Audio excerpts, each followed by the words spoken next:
Welcome back to the Simple Kids Ministry podcast. My name is Jeremy, and my guest today is Sam Collins.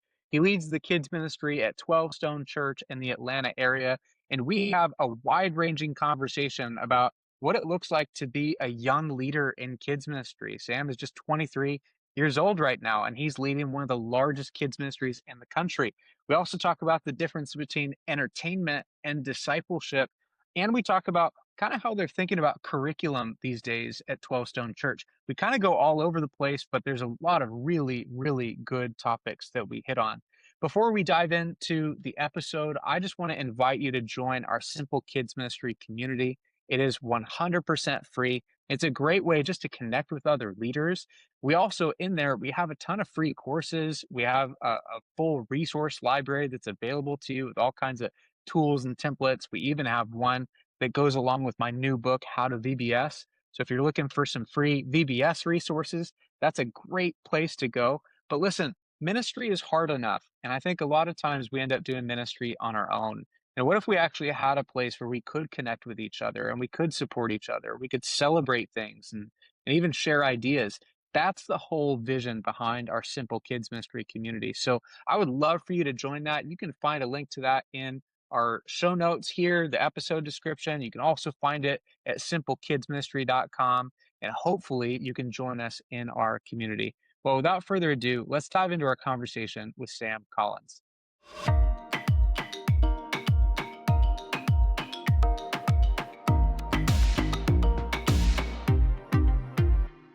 Well, Sam, welcome to the podcast. Man, thanks for having me. Really excited to be on. Yeah. Okay, so you do ministry in Atlanta area, is that right? I do.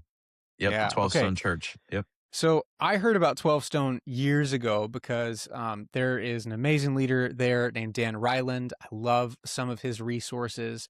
I discovered them and quickly realized 12 Stone is one of those churches that has a legacy, and I did ministry kind of in that region for a little while, and it was cool just to see the influence that a church like that has. It's got to be really fun to be a part of it. But if we could go all the way back to the beginning, I always love hearing how kids ministry leaders ended up doing what they're doing, because I don't know if you've kind of come across this, but youth pastors have a pretty similar path to becoming a youth pastor. Mm-hmm. Senior pastors, sometimes, same thing. Kids pastors come from all over the place. So maybe take us into how'd you end up doing what you're doing now? That's a great question. I think like most of us, we maybe never saw us getting into kids ministry, at least in my world. Never would have imagined. I mean, I went to college for sports management, so very far off. And kind of the way that God got me into kids ministry is honestly pretty wild.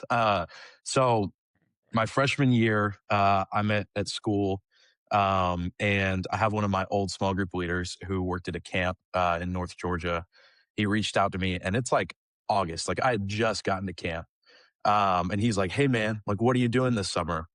And again, in August, I have no idea what I have planned for the next summer, but I also know that like college is like prime time for you to go out and just do like a bunch of fun stuff. And so, I was like, dude, I have no idea. And he's like, well, I think you should do like summer camp. And in all honesty, I was like, there is absolutely no way that I am doing summer camp. And so I was like, I hit him with the maybe card. I was like, maybe I'll apply, whatever. And I let the deadline pass. I'm like, oh no, I totally forgot. And didn't think like anything of it. And then fast forward to, I'm going to this men's conference with my dad, up in Tennessee, because I went to Lee University. And we sit down for this men's conference, and I get another text, and it's from my leader, Dan. And he was like, hey man, what are you doing this summer? At that point, I had like my whole summer planned out. We were traveling so much. I was going to probably be home for like a week out of the summer. And so I give him like the long list, and he was like, dude, that's awesome, but I think you should do summer camp instead. And so I was like, all right, Dan. I was like, fine, I'll pray about it. And, the most dangerous thing that I could have done was I gave a very half-hearted prayer to God. And I was like, fine, God, if this is what you really want, I need you to make it abundantly clear, because I'm an oblivious person. And secondly, if I don't agree with it, don't see it, whatever, just have someone tell me that's what I need to do. And so conference lasts from Thursday night to Saturday morning, and Friday night, this guy's up there preaching, and he was like, "Some of you guys are asking God for something in your season, and yada yada yada." And he leans forward and he goes, "Dad says yes." And I sat there and I went, "That is the most cliche garbage I've ever heard in my life." And I go like, "I'm gonna miss out on this. I'm gonna miss out on that." And I'm like listing all the things that I had planned for the summer. And it was almost like God whispered to me, "He's like, if you think that's so great, don't you think what I have is that much better?" I was like, Mm. "Oh." And so the next day, I told my dad that I was studying for finals. In reality, I was going to donate plasma because I was a broke college student. And so, and I had to pay off a speeding ticket. That was a whole nother story. Um, but this one guy, his kiosk is open, and I'm sitting there. I'm like, please do not call me up because he was brand new. I'd only seen him one other time, and he was horrible at his job. Like, always had to re-prick your finger, like, do all this kind of stuff. And so, of course, he calls me up. I'm like, great. So I'm sitting there. He's testing all my vitals, and then he just stops and he sits there and stares at me for like a solid minute. And I'm like, am I having a heart attack? Like, what's going on? Like, this is just really awkward. And he looks at me, he goes, this is going to sound really weird, but I think God wants me to tell you something. And I'm like, I have no idea what thought to come out of this dude's mouth because, again, very sketchy place that I'm in. Uh, and he goes, God wants me to tell you that he's calling you into kids ministry. And I was like, okay. And he said, just like how Samuel anointed David, he's like, you're going to anoint David as the next generation. And then he said, just like what your name means, because Samuel means God has heard. So he goes, just like what your name means, God's heard your prayer, and that's his answer. And I'm sitting in this plasma center, like freaking out because like I had a relationship with Jesus and like was following him, but that was like the first moment in my life where I went, oh my gosh, like God is undeniably real. Like there's no way I can tell that story with any kind of like logic or reason and try to explain that in a way. Like this guy didn't even know my name. Like that's how sketchy this place is. And yet he said that. And I remember my half-hearted prayer of God, give me a sign. If I ignore it, don't agree with it, then have someone tell me that's what I need to do. My heart rate went up so high that I had to wait another 30 minutes to donate. Um, and I'm sitting in this plasma center, applied, got accepted into this camp like less than a week before it started. Um, and man, it was the best summer of my life. Just God reaffirming and going like, this is what you were created for. And so I go through this season at this camp and trying to figure out what in the world is next. Like I know I have this calling on my life. And for context, like this is only like 4 years ago. So it's not like it was like 10 years ago, like this huge thing. Like this is only 4 years ago for me. And uh, I meet with my old student pastor, like, hey, like I know about the residency that 12 Stone has. God swings all the doors open, get accepted into the residency. Got to learn and work through the residency, and then the job opened up. And now it's like I get to lead the kids ministry at the campus that I grew up in at 12 Stone, which is just a crazy, surreal thing of going, I sat in this exact room, like learning kids ministry, and now I get to lead it. And so, I look back and the journey's crazy on the way that God works and the way that God moves. And again, if you had told me that I'd be where I was even 2 years ago, I probably would have laughed. But I feel like Mm. that's kind of just part of how God rolls sometimes of the things that we least expect. And yet I wouldn't change a thing. But it's cool to see how God has had his unique hand on all that. So Yeah. As you were talking about that guy at the clinic, I was getting chills. And it's like warm where I'm at. I'm in Southern California. It's warm right now.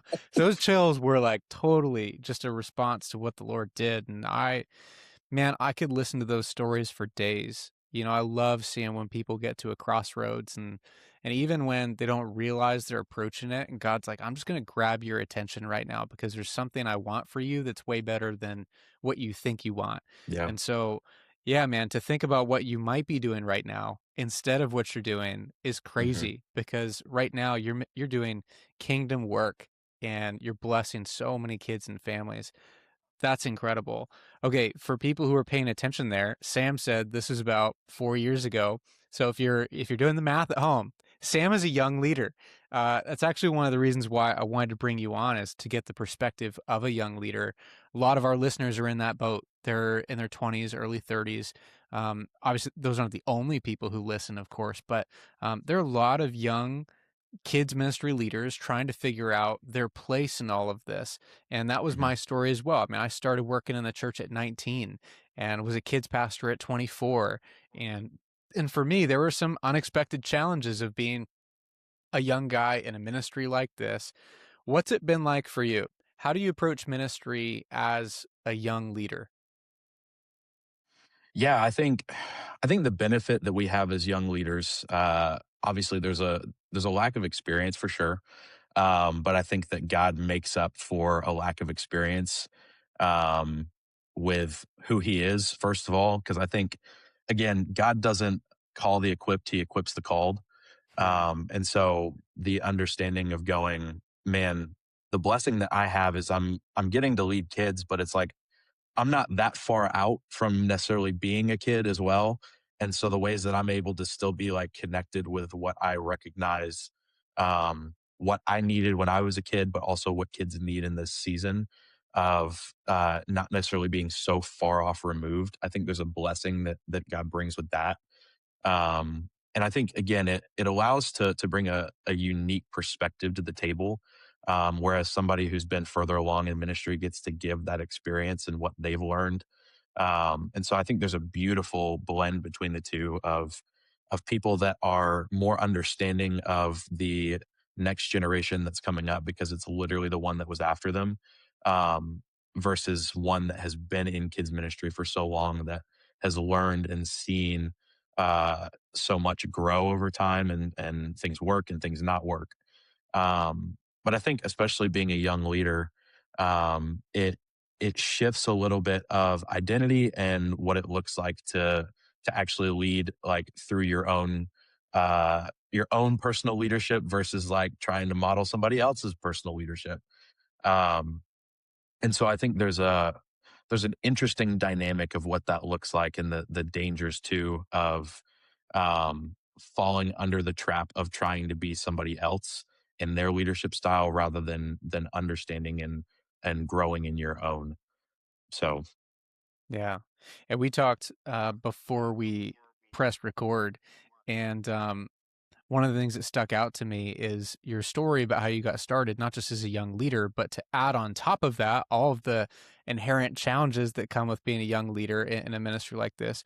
You also were replacing somebody that I wrote a legend, replacing a legend. Um, How'd you go about that? Because I imagine there was a temptation, like you said, to feel like I got to be exactly like this person. I've got to have their tendencies and their structures and their habits, whatever. I've got to communicate like them, perhaps.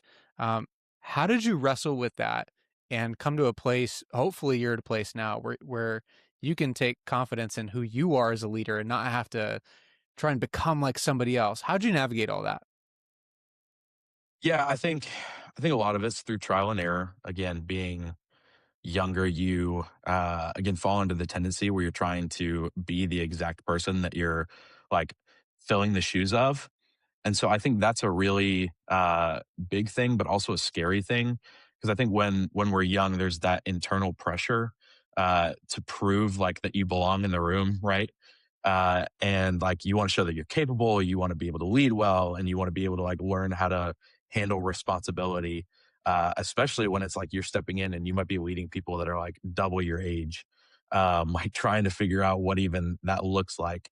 And so for me, it's like I get in there and I'm like, I have to prove myself and show people why they should follow me instead of, because a lot of those people stepped into kids ministry following this previous leader rather than following me. And so it's you can create your own tensions in your mind of going, I have to prove to these people of why they should stay.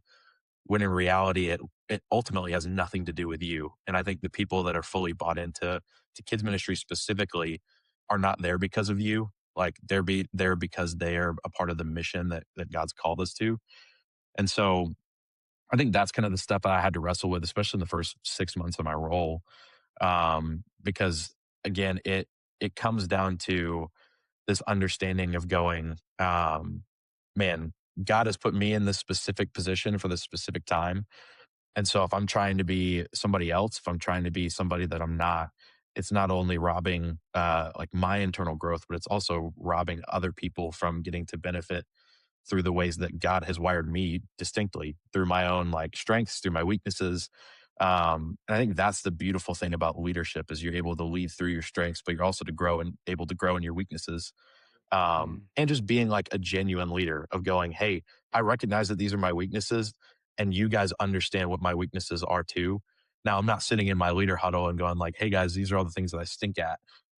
But at the same time, it's being raw and real with people rather than trying to be this kind of like uh this fake kind of like persona where it's like I have everything put together all the time, and letting people in on the things that I'm also walking through and growing in. So um, I think again the leadership part of getting to step into a ministry that somebody has really helped to build up and get to a healthy place, is again recognizing and going, man, no matter the role that God has put me in for this specific season, like out of all the people, he put me in this role.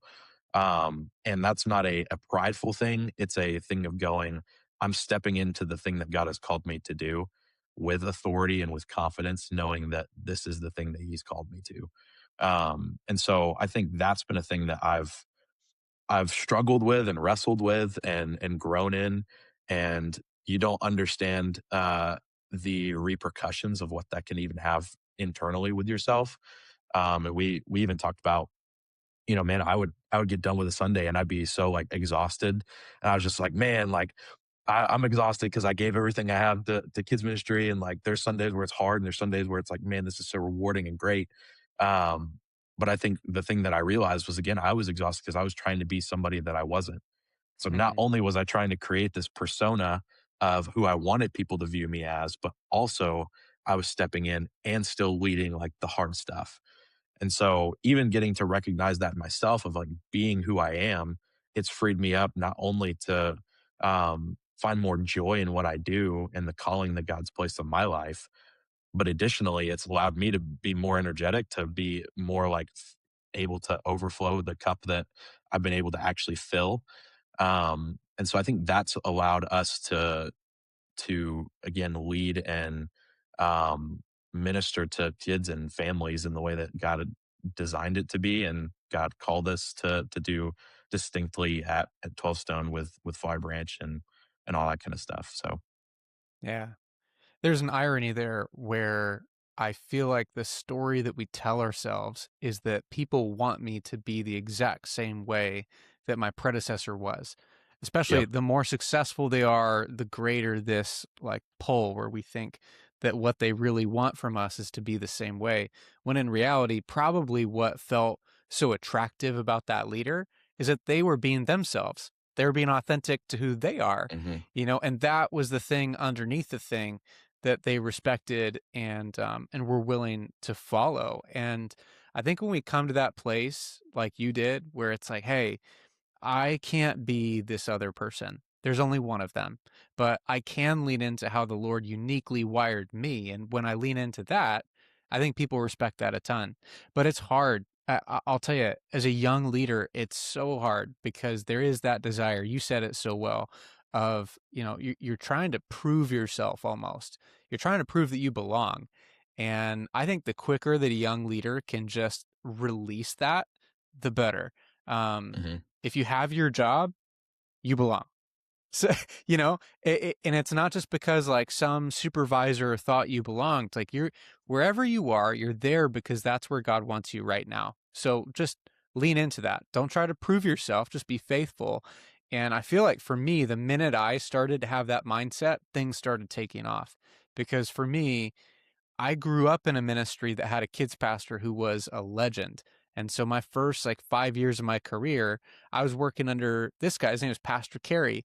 And I wasn't like the guy yet. I wasn't asked to replace him. So my story is a little bit different in that way. But being a leader, moving up the ranks, if you will, in our kids ministry, I felt like I had to be like Pastor Carey. I felt like Hmm. I had to be, he was like a life of the party, larger than life, hilarious guy. He was like, you get him on stage in front of kids. Like he was so goofy and fun, and the kids loved it. I'm fun, but in my own way, you know. Like I'm not the same. I've got a different flavor of fun, and I remember trying to be like Pastor Carey, and I failed. And I realized I can't be him. I've got to be me, and I've got to figure out what does it look like to be faithful in my own way. So I love that. You're in a big role at 12 Stone. I mean, it's already a big church, so any role there is going to carry some influence, but you're in a role where you're influencing really the whole kids ministry. Tell me a little bit about the structure at 12 Stone, because I feel like other people at multi-site churches are always curious hearing about the dynamics and your structure. But then other people are curious too, who, are in, let's call it just a regular church, like a regular church. And they're like, how in the world do things function in a multi-site environment? So maybe give us a little overview of the structure of your ministry as the campuses are related and as like a central thing is, and then maybe share what your role is inside of that. Yeah. So 12 Stones a multi-site church. We actually just launched our 10th campus on Easter. And it was our first out of state campus for us over in Mm. Summerville, South Carolina, which is really cool. And so the model that we have built over time and gotten to see that grow and form is we have this model of obviously like the local church. And so you have like a campus pastor, somebody that's working with spiritual formation, student pastor, kids pastor, and then you have people that are residents that kind of help and are learning underneath that. And then the umbrella or the like overlayer, if you will, that we call campus services.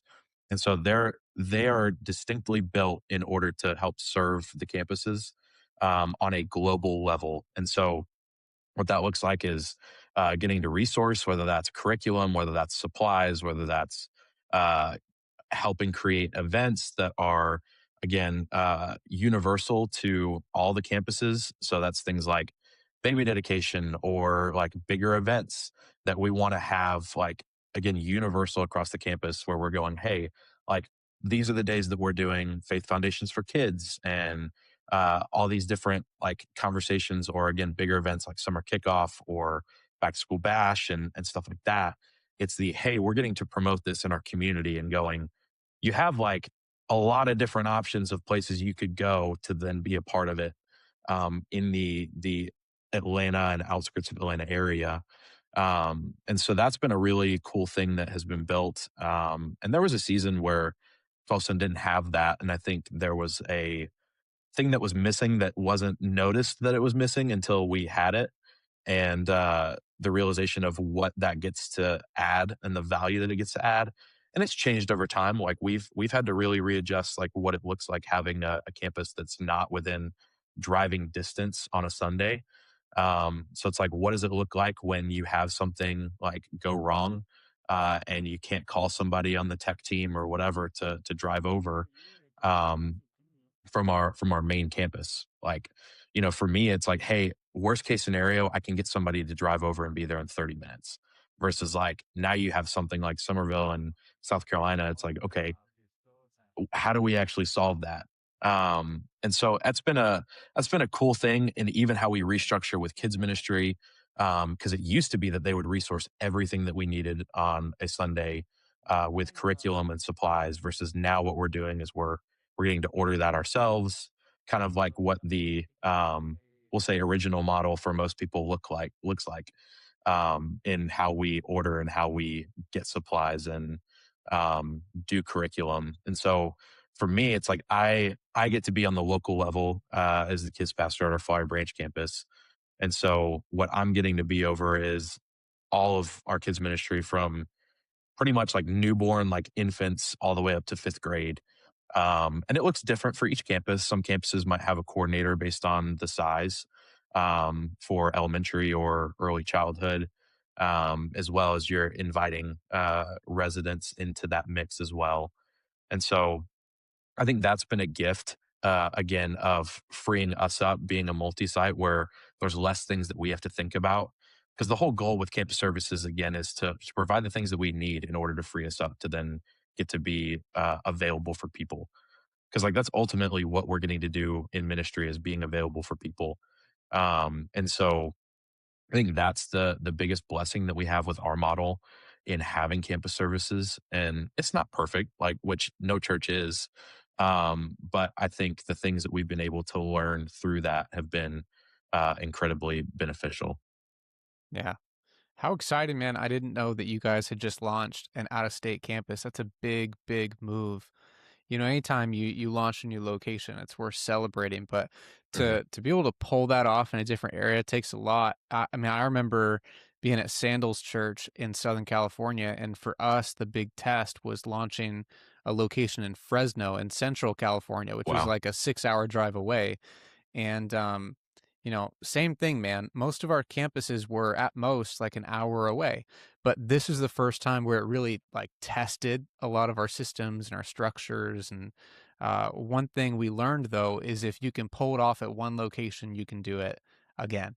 So the lessons that you learned with this one location and how you have to adapt is going to make it way easier for you to consider potential options in other states and whatnot, like wherever the Lord might be leading.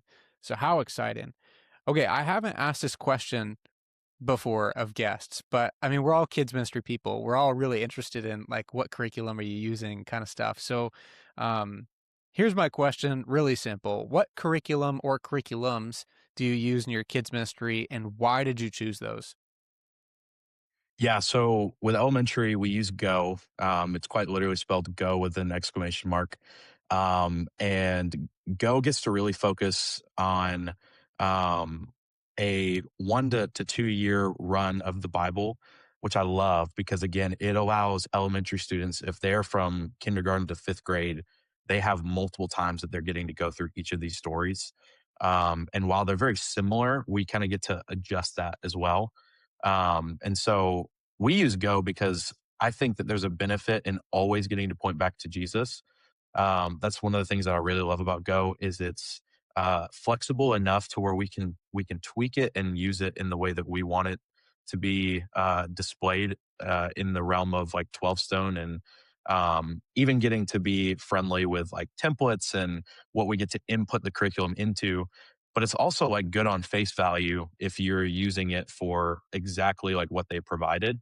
Um, and so Go's been really good for us in the ways of how we get to lead from stage, but also getting to lead in small groups and how that looks. And I think it's really elevated that for us. And from what I know, we've been using that for about 6 years now, six and some change. And again, kind of the shift that we made because of that was again, I think there's a value in every single lesson getting to point back to Jesus, regardless of what the message is. Because I think again, I think the beautiful thing about the Bible is there's so many cross references, but we're also getting to help kids kind of identify that in a way that is understandable for them. And so we use Go for our elementary students, and then for preschool, we're actually using Life Church's model of the Bible through the Bible app and through their characters and everything. And one of the things that we've learned with preschool is the last thing that we need to do is put them in front of a screen for another hour.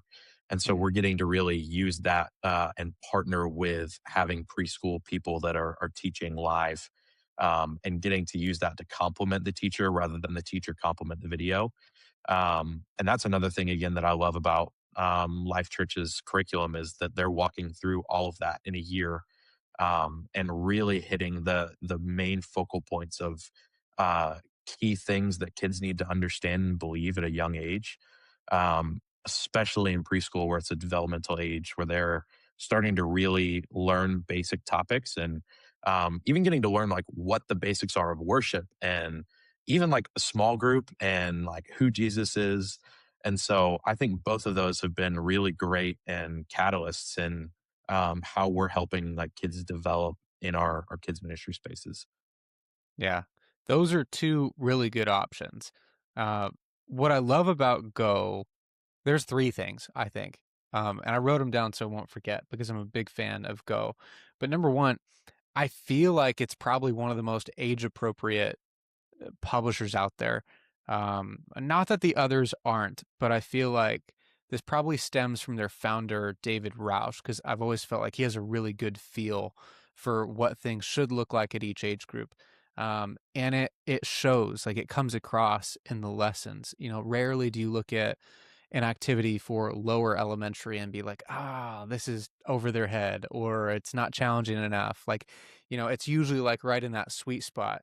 And so I love the way that they do that. I also love that they have training built into it. So if people haven't actually seen their guides yet, they have little training tidbits built into their leader guides. So Mhm. your leaders are learning as they go. Like their training is built into their weekly prep, which I think is brilliant. More people should do. And then the last thing, probably like the biggest influence they've had on me, is the way they do their teaching timeline. I remember seeing this years ago, and basically what they'll do is they'll go through the entire Bible in a year. But I think, like you said, they have a 2-year cycle. So, like the next round, they'll have slightly different stories, but still the same flow.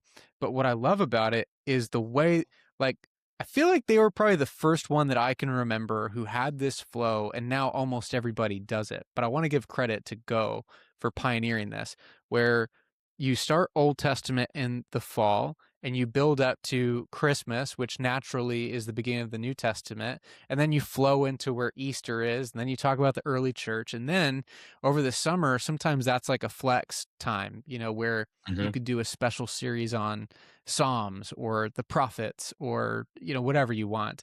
But the way they do that, I think, is so thoughtfully laid out where it flows chronologically really nicely. So I'm a big fan of Go. I'm not being paid to say this, neither is Sam, but I think it's one of the best things out there. And the Bible app for kids, I use that for years, for both age groups, by the way.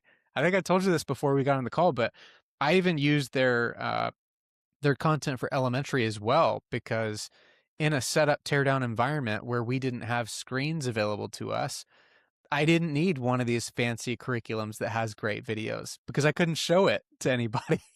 Mhm. And all of the sudden, like when you think about the core deliverables that you want from a curriculum, they had it. And they had a storybook that parents could buy on Amazon and have at home that matches what we're teaching. And they also had an app that kids could interact with during the week, and even online. Like all of the videos that we might play on a Sunday are available if people want to watch them at home and go deeper with the story. So uh, I love what you guys have chosen. I think it's fantastic. We talked before getting on the call about what engagement really looks like. And I know there's a temptation maybe for churches to veer more towards entertainment than discipleship. Tell me how you guys are thinking through what engagement looks like in your kids' ministry and how you're trying to build things around that. Yeah, I think it's an ever-going challenge, especially in the day and age that we live in where things are consistently changing. I think that's honestly, I mean, you could pinpoint anything in history within the church and the church trying to figure out how do they adjust to the times that we're living in. And so you have this blend of not only digital, but kids that have shorter attention spans where we're in this temptation of going, we have to keep them attentive and we have to keep them entertained like consistently. And I think for us, we get into this understanding that like entertainment equals like engagement. And so, like, we measure the effectiveness of our ministry based on how well we can entertain kids. And so, it's been an ongoing thing of navigating for us, even talking about, like, what does it look like for a parent when they're dropping their kid off and seeing how we're investing in them and the things that we even send home and helping create like conversations with them. And so, for a long time, it was we would have parents drop their kids off and they'd be in the room and they're like playing games and like having fun and all that kind of stuff, and then the parents would come and pick their kids up and they'd be doing the exact same thing. And so what we're translating to parents is, man, all they do in here is just play and like interact with kids, which there's a value to that. And kids are getting to grow in their relationships, but it's not showing the parents a distinct understanding of what we actually are doing for their kids. And so we've made the shift of, I mean, yes, kids are coming in, but what we do is we send them straight to their small group rug now, and we have like opening questions where this is the time that kids are sitting with their small group leader. And yeah, they're probably playing games with their carpets and cards or whatever, but they're also getting engaged in like, this is the time where it's like, hey, how was your week? Like getting to really distinctly get that kind of stuff out of the way. Not in a way of like, all right, let's get this knocked out so that we can get to like the important stuff, because the important stuff is the relational aspect. But it's an opportunity for kids to come into a more calm environment that's not like high energy and like just all over the place. But it's in a initial like starting point of going at the very first thing that you're doing when you get in the room is you're being seen. Um, and so that's been a cool thing for us. And then when we end our time with the kids, we're actually ending the service with small groups. And so that opens us up for opportunities, especially if the adult service goes a little bit long. They're getting to engage in longer conversation, but at the same time, when parents are picking their kids up, they're coming into an environment where you can just feel like the difference, rather than coming into a room where it's like almost controlled chaos to an environment where parents are seeing their kids being invested in. And so for us, it's like, how do you find the balance of, yes, like the entertainment side of kids ministry where kids are coming in and they're having fun and like loving it, but also creating an environment where they're being discipled. Because I think the last thing that we want to do is a kid moves up into student ministry and all they remember about kids ministry is that it was fun, not Mm, that they learned like, okay, this is who I am, this is who God is, and actually learning like, what does it look like to have a distinct relationship with God? And so again, I think somewhere along the way, like we've started to blend like engagement and energy. And if kids are like super loud and excited and laughing and constantly moving and all this kind of stuff, then we're winning. But I think the important thing that we need to teach kids in a world that is so like dopamine driven and so like screen heavy and all this kind of stuff is like, man, there's an importance of us slowing down, like sitting in the uncomfortable moments of like silence and stuff like that, and going, what does it look like to actually be still in a world that is like fast moving? Because man, I think a lot of times we miss out on hearing the voice of God, even in our own lives, because we're moving so fast. And mm, so if that's a thing for us and we're not helping kids grow in that themselves, then they're going to fall into the same issues and same umbrella of not actually learning and working on that muscle of going, what does it look like to slow down and actually just spend time with Jesus? And so that's been an ongoing thing for us as we're trying to figure that out and um, trying things and figuring out what works and what doesn't. And I don't know that there's a perfect model for that either. I think it depends on the demographic of people and kids that you have too. But for us, we found a cool opportunity where I think there's a bigger value in kids are in school all week and they're being teached at. And so the last thing I think that we want to do is create another environment where kids feel like it's school again. And so while we do small groups at the end, we also have a middle point where it kind of feels like a table discussion where kids are way more encouraged to be in their small group the entire service. And so our large group leader will get up and they'll teach and then they'll throw to small groups for 5 to 10 minutes. And you're literally talking through what they just heard. Because a lot of times kids can be sitting there and their attention span drifts off and they have no idea what our large group leader just taught about. But when you're getting in a setting where it's like face to face, I'm having a conversation with you of going, what did you literally just hear? Like a lot of times there are kids that go, yeah, this is what I just heard and they understand it. But it's also like really cool because you're getting to answer like fresh questions of a kid going, I have no idea like how to understand what he just said. And so now I'm getting to do like face value and helping you understand like, yeah, like this was the story that we just talked about. And so then when you're getting to go to the closing application that the large group leader is talking about, they have a better understanding of what they just heard, which then allows them to be able to understand the closing application better. yeah. Because again, I think as adults, like our biggest desire is we're getting in community with others when we're doing a small group ourselves. And so why wouldn't we help kids learn that at a young age? So I think that's the things that we've been working through and trying to learn and grow in. And obviously facing with all the complications of kids ministry of going, do I have enough small group leaders? Do I have enough people that are getting to help engage and pour into the next generation? But that's kind of the stuff that we've learned as we've been on this journey of how do you actually keep kids engaged without having to be like 150% all the time.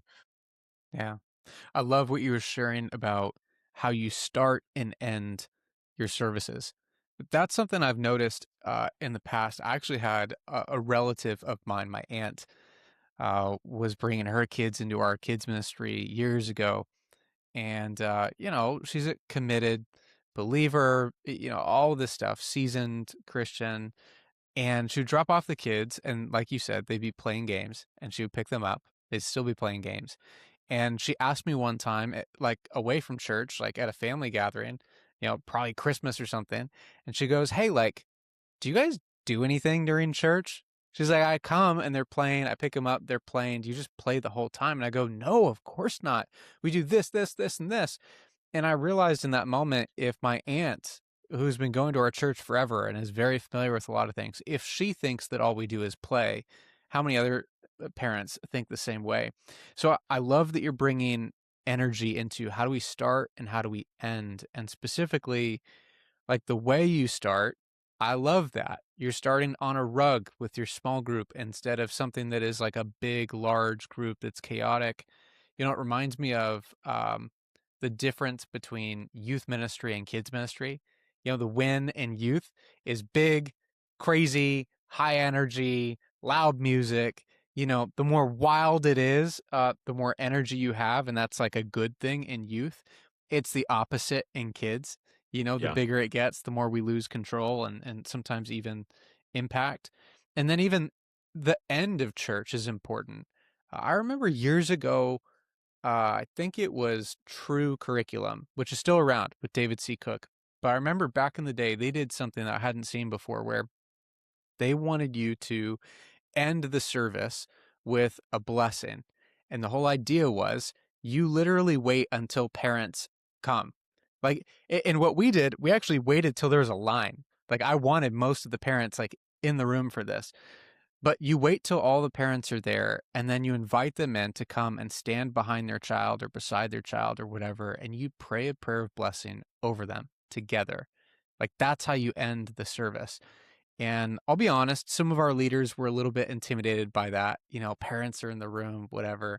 And it's easy to write that off because leaders might be scared to do it. Logistically, bringing parents in the room sometimes can feel a bit messy and chaotic. But it was probably the most powerful thing that we did. Not only for the blessing itself, but reiterating to parents what we do here has value. We're actually teaching kids what it looks like to follow Jesus. And so, and by the way, all of that, like another big part, is you're modeling for parents what this looks like at home. Yeah. So many parents, man, they're like, I don't know how to pray for my kid. I think they picture it as this big, scary thing that only professional Christians can do, and that's not the case at all. And so it was a very powerful thing. And so in the same way, like it sounds like you're trying to make sure that parents interrupt something at the end where we haven't already broken off when we're playing games. I actually want parents to see the middle of something, whatever it is, so that they know that we're actually doing meaningful things. I love that. I'd love to hear a little bit more about what happens in between. Maybe this will be a little bit more practical, a little more nitty gritty, but I think kids ministry people geek out on this kind of stuff. And let's focus just on elementary for a second, because that's where there's often a wide range of how people do things programming wise. Preschool is a little bit more streamlined. It's a little more similar from one church to the next. But for elementary, you told us how it starts and how it ends. Give us maybe the high level overview of the flow of your service. You don't have to get super detailed if you don't want to, but just from start to finish, what does it look like?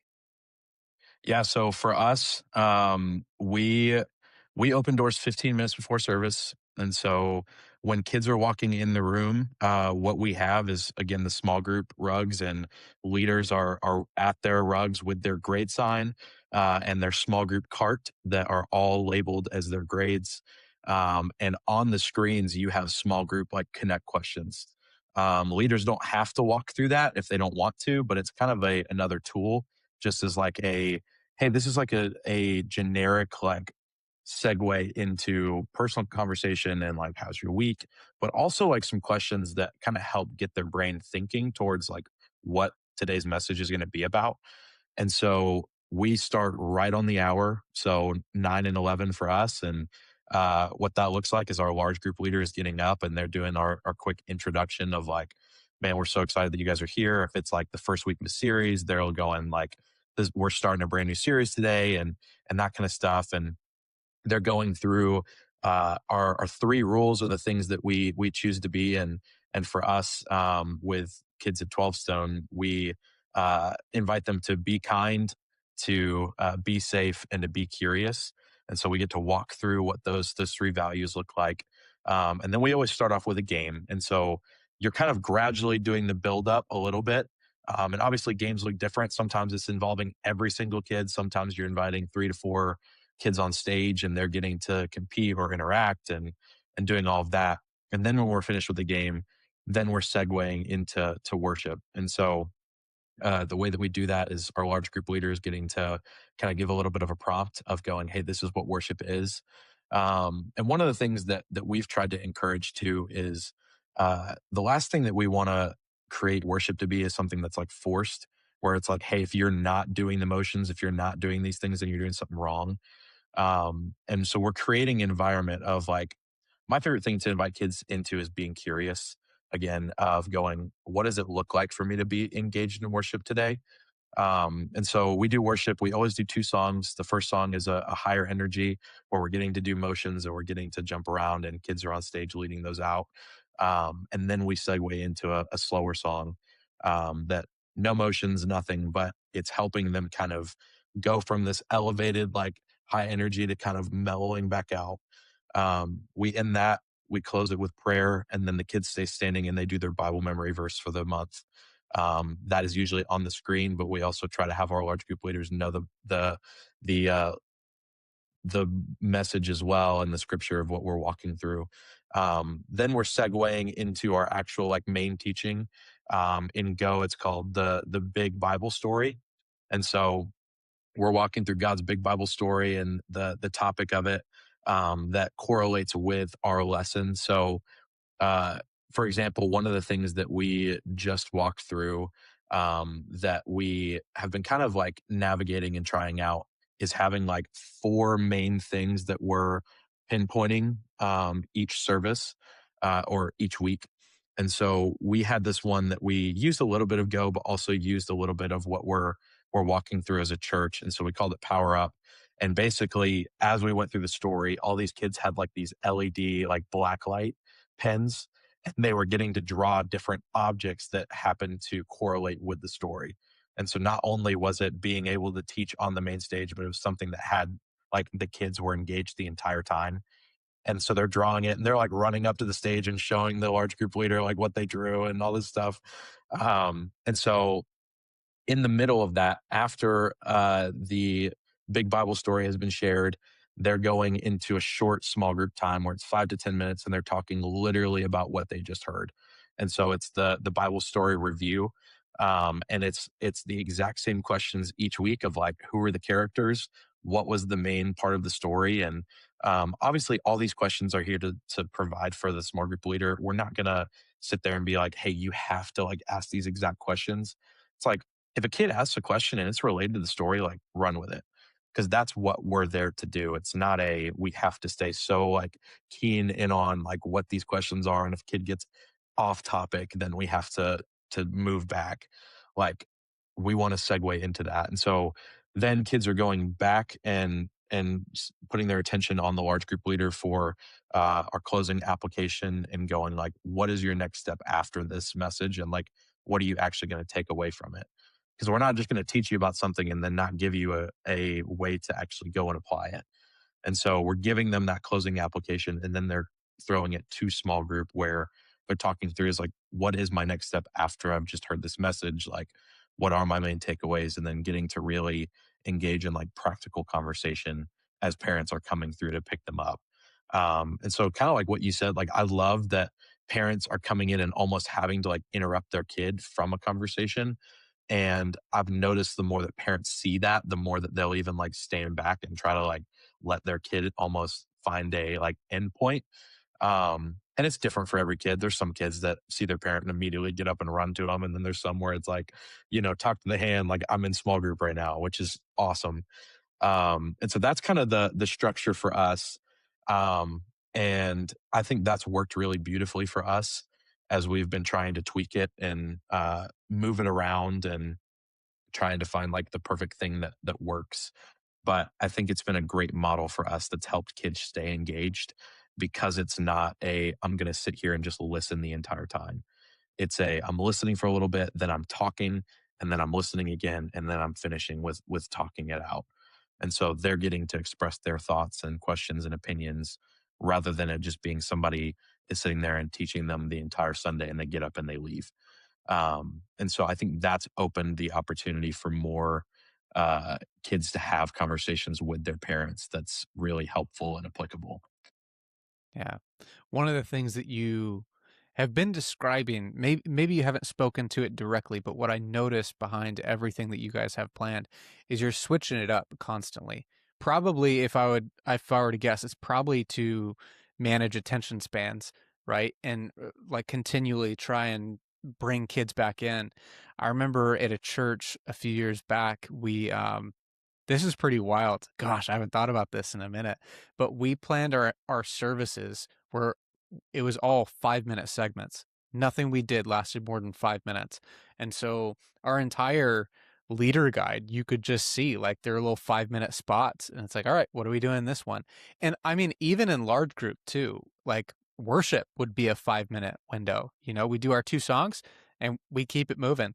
Um, and if we had a story video or somebody live teaching, whatever, again, 5 minutes, that's all you got, you know? And then we'd throw it to the next thing and it helped a ton. I think, gosh, I'll have to look this up later, but we even came up with an acronym for it because we sort of had a formula of what we did. We didn't just like think, what do we want to do this week? If we weren't like started from scratch, it's like every week, it's like, okay, well, cool. We've got debrief. We know that's coming after a large group where that's where we discuss things together. We know we've got remember coming up where we've got a memory verse that we're committed to helping our kids commit to memory. You've got these buckets so that when I'm planning my leader guides, I know I need one of this type of activity. I need one of that type of activity. Simplified a lot for us, but switching it up like you guys did is so helpful for kids. I want to Speaking of switching things up, there are a couple things you mentioned before we hit record that I wanted to talk about. Maybe the first one is this. You talked about in the spirit of discipleship, so much of what we do, we try and bring high energy and enthusiasm into something. But then you mentioned we want to teach kids how to be still. How do you do that at 12 Stone? That's a great question.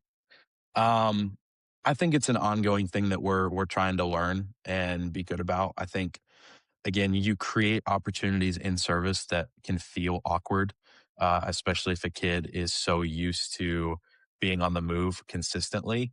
And so I think we found ways to uh, create a space, yes, within small group, but also there's times where we'll do an additional like piece of worship where like worship music is playing and we're inviting kids to actually sit and be still and inviting them to talk to God. And I think again, those can be messy, but I think that's the point. Like you think about an adult service and it can feel the same way sometimes. Like you're sitting there and they're like, all right, hey, we're going to sit here for the next 5, 6 minutes and just complete silence. And you're going to talk to God on your own. And for some, like it's not awkward because they've worked on that muscle, but for some, it is awkward. And I think we're okay with like embracing the awkwardness of it because we're helping kids like work on that muscle of going, I'm going to take time, I'm going to slow down from what we've been doing, and we're actually going to just sit with God. And like, what does that actually look like? And it's different for everybody. It's different for every kid. It's different for every adult. But I think that's the beauty of teaching the importance of it, of going, what does it look like for me to actually slow down? What does it look like for me to slow my body down? and like just be and sit still and not be talking to my neighbor or not be like getting up and running around. And that looks different for all of our kids. As some are have a hard time with like sitting and being still. But I think it's an ongoing thing that we're trying to learn and grow in and figure out as I think most of us are in kids ministry of going, how do we have a portion that is high energy and fun? And then how do we have a moment of like actually teaching them what it looks like to be still? And so, man, you can only do so much in an hour for a kid's service. But I think, again, the importance of it is going, what does it practically look like? So I wouldn't say that we're perfect at it, but I think we have been trying to find distinct opportunities for kids to practice that so that when they grow up and become older in student ministry and eventually an adult, like we've helped them build the foundation of their faith, that they have continued to build like what they believe on and the relationship with Jesus and all of that.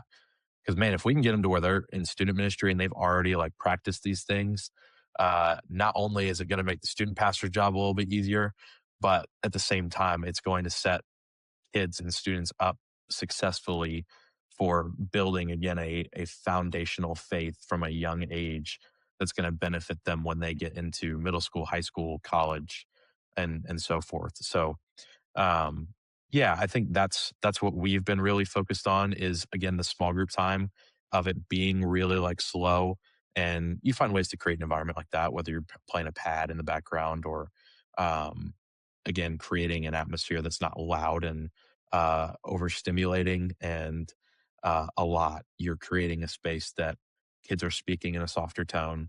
It's more slow, and also creating spaces where they're sitting and actually like practicing being still in a world that is so fast moving.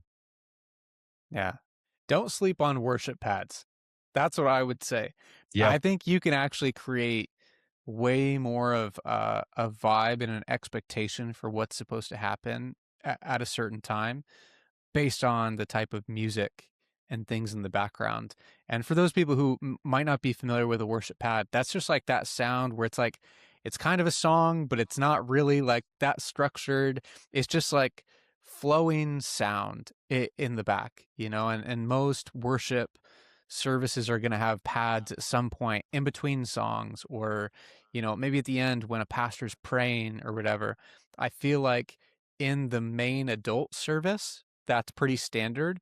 And I think it's starting to catch on in kids ministry environments where, hey, we can use some of those too to kind of create the mood for what we want this moment to be like. If I played, I don't know, one of those crazy songs from like Hillsong Young and Free or, you know, something super upbeat, kids know immediately now's the time to have fun and play a game. But if I play something that's very worshipful in the background, it's a little bit soft, that's huge. I had a friend of mine who is a therapist, or I guess a family marriage therapist. Yeah, that. Anyway, they're a counselor and they work with a lot of families. And they said one hack for them is music and specifically volume. She said, if I play music, kids will match the volume. And so if I've got the volume really high, kids will be loud. If I've got the volume really low, they'll just match it. You don't have to say anything. It's just now this works whether you've got usually if you've got one or two kids like in a room, whatever. It also sort of works in a large group environment too. Although sometimes people still get carried away. But I've found this to be true, and I actually have tried to teach our small group leaders that too, where you know if you've got music going on in your classroom for check in, check out, or certain parts of service, I tell them, pay attention to the volume, pay attention to what you're actually playing. And so I would always give them two different playlists. You know, I'd give them the one playlist that's for check in and check out. And I'd say, don't go beyond a certain volume. Otherwise, kids will get crazy. It'll Hmm. be hard to wrangle them in. But then there's another playlist that's more worshipful that you can actually put on, like during another part of your services. I remember, uh, gosh, years ago, seeing kids do response time for the first time.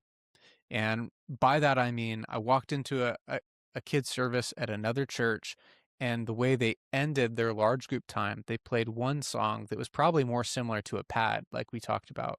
It was very low key, very calm, whatever, and each corner of the room had a station. One might be a journaling station, one might be a prayer wall, another one might have action Bibles or something where kids could read that Bible story for that day.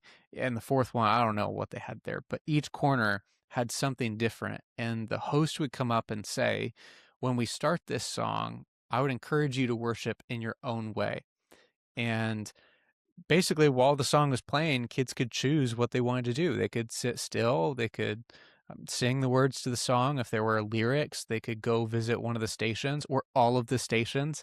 Like, it was up to them, but the only rule was don't distract the people around you. You know, if you don't want to go to a station, that's fine, but just make sure that you're not being loud and you're not chatting it up with your friends. You know, just for the next few minutes, we want to lean into this moment. And it was one of the most beautiful things I've ever seen. And I stole that from that church, and I've been using it ever since. And I also think, hopefully I'm not getting like too in the weeds here about all this stuff, but just for people who are listening, maybe this is a good like tidbit. I found that the difference when I was doing a time like that, like the difference between it hitting and it being a flop, really came back to how I framed that for kids before we started. So, Yeah. um, I used to have here's like a story within a story. Sorry. I used to have a professor in college who taught us how to teach PE. That was the class. It was how, which was so weird. Like, I went to school to be a teacher, and that was one of the obscure classes we took. And he talked about how you frame stuff is really important. And so he pretended to have a PE class, and he said, "All right, I want you to drop and give me 20 push ups." And then he says, "If you can't do a push up, here's how you do a girl push up." You know? And it was the kind where you like put your knees down, it's way easier, whatever. And he goes, "What was wrong with what I just said?" And everybody was like, "Well, you made the other one seem so bad. Like, if I, you know, you made it seem like if I can't do a regular push up, it was like a bad thing. Like, if I had to do this other adjusted push up, that I was failing already before I even started." And so he said, "What if you did it like this? What if the first thing you talked about was the adjusted push up and you called it that? You said, 'All right, guys, here is an adjusted push up. Here's how you do it. You put your knee on the ground and then you do the rest like this. And then, if you want to push yourself, if you think you're capable of doing more, here's how you can make it a little bit harder and you can see if you can do a full push up.'" He said, "If I just make that one subtle change with number one, what I say to do first and how I talk about it changes how people engage. And all of a sudden, you're giving permission for people to do either one, and you set it up so that both of them are a win. Whichever one you chose, you did a push up, you know? And so, all that to say, I learned that the way I framed this worship time at the end with kids was so important, where I would start with the bare minimum ask. And so the bare minimum for that time was, if you wanted to sit in your place, if you didn't want to engage at all, I basically, you know, those kids who don't want to do anything in church and they're just obstinate and they're almost trying to like prove a point by not participating in stuff. It's almost Yep. like I took the baseball bat out of their hands and I said, "This is what participation looks like, is when you actually stay in your seat and you don't do anything." So I would say that. I was like, "Hey, we're going to do worship. And if you want to stay in your seat and just think about the lyrics on the song, maybe pray quietly to yourself, you're welcome to do that." And then here's the kicker. But if you want to challenge yourself a little bit, we've got some stations around the room, and here's what it looks like to participate with each one. Um, when I made that shift, engagement went through the roof. Like, kids understood the moment Mm. way more. And by the way, more people were willing to challenge themselves a little bit with doing stuff. So hopefully that wasn't like too in the weeds a little bit, but I love how you're talking about really trying to encourage worshipful moments in your ministry, because there was an era where kids ministry was all about high energy. And I think now we're entering a space where we really want depth and we want meaningful moments with our kids. And it's possible. Like, kids can go there if you create space for them. Um, Yeah. One last thing I want to ask you about. You said something earlier. You talked about the difference between doing ministry for people and doing ministry through people. I hope I got that right. What does that mean? Yeah, I think back to what we were talking about with being a young leader, you get this understanding or belief that you have to make everything happen. And man, while we're doing ministry solely, like again for people, I think we can forget the importance of doing it with people. And like, if I show up on a Sunday and none of my volunteers show up, like that's a bad thing. Like I'm in trouble. And so, man, not only am I inviting people to be a part of like what God is doing in our kids ministry specifically, but I'm also getting the opportunity to equip and empower other leaders to be called to hire, to be a part of things, not only just maybe like serving on a Sunday, but being a part of stuff throughout the week, being called higher into bigger like leadership roles within kids ministry. Um, because it's not an idea of me handing off stuff to where I'm more freed up. It's the understanding of going, I'm handing things off and I'm empowering other leaders to step into the thing that God has called them to do specifically. And so a lot of that is, I think, ultimately just leadership within yourself, but leadership within the church of getting to call people to hire, getting to, again, equip and empower them to doing like ministry together. And I think the most dangerous thing that I can fall into, that any of us can fall into, is the idea that like when I'm doing it, I have complete control. And so if I'm like able to do all these things, yeah, it might be exhausting, but I know that it's going to maybe quote unquote come out the way that I want it to, rather than me being able to hand that off to other people and them getting to learn and grow and experience what that actually looks like. And so I think that's the thing that we can be susceptible to in any stage, regardless of maybe how long we've been in ministry or how little we've been in ministry. And um, as a leader as a whole, of going, man, what does it look like for me to hand things off? Again, not to like lessen my plate, but to allow other people to be called higher and to grow in, again, their abilities, their strengths, their weaknesses, because that's the beautiful thing of the church. Like we are a like body of people, and so why wouldn't you use something where it's like I might not be organized, but I know somebody else that's really organized, and they find life in becoming organized. So why wouldn't I invite somebody in that they go, this is life giving for me, where it's something that I might lack in my leadership, and we're going to come together to benefit the ministry as a whole.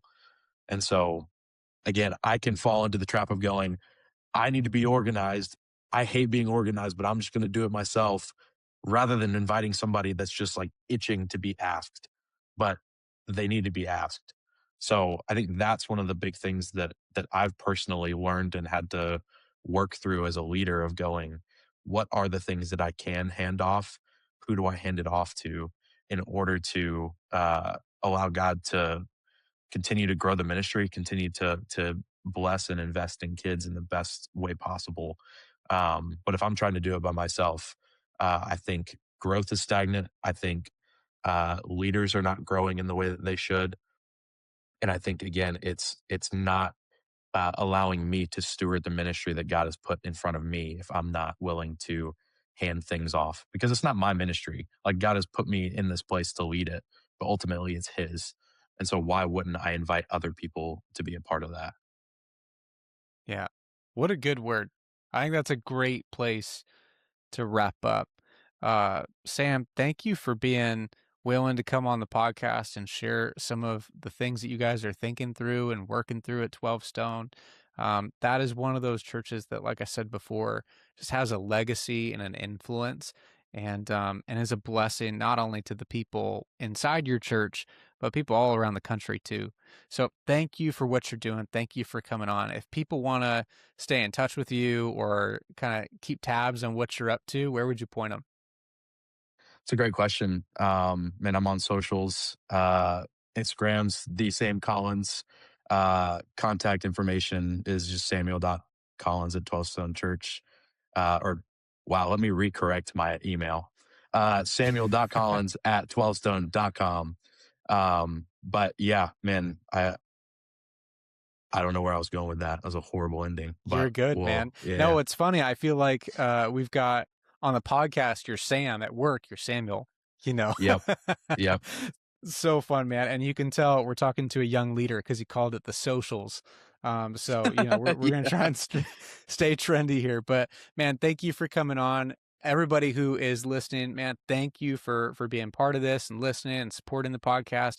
Hope it's a blessing to you. We'll see you next time.